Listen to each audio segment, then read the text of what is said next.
right, it's time now for Word of the Day, where we break down a financial term or concept for our very smart viewer, but perhaps not the financial expert. And today, very fittingly, it is Forex. And why is it important? Well, for one, you've heard our guest is a Forex specialist, and we're talking about it today. And here is another example of it being used. Here's a headline from the Wall Street Journal, World Forex. Euro falls on concerns over debt worries, economy. We were just talking about this.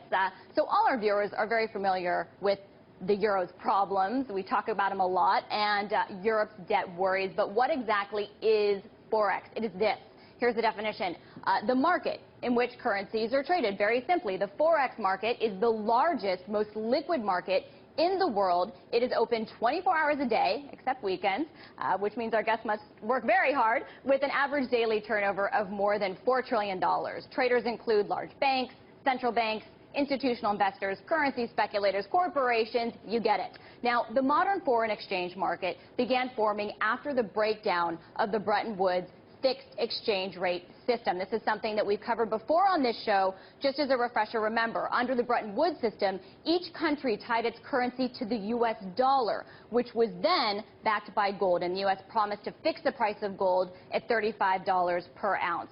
Okay, but then with this automatic stabilization mechanism gone, which was provided through Bretton Woods, is no longer around, starting in the early 70s, national currencies were free to float, resulting in this huge buildup that you see of foreign exchange reserves over time. So look at that. That huge buildup that you see of reserves, of foreign exchange reserves, is a direct result of different nations' central banks printing massive amounts of their currencies after 1971. You can see that rise. Now, the three most liquid currency markets in the world remain the euro, the yen, and the U.S. dollar, which we've been talking about. But with the central banks responsible for maintaining the value of these fiat currencies facing their own unique set of problems, we may very well see a change in this mix in the not-too-distant future. You could argue that's something that we're talking about today and will continue to talk about.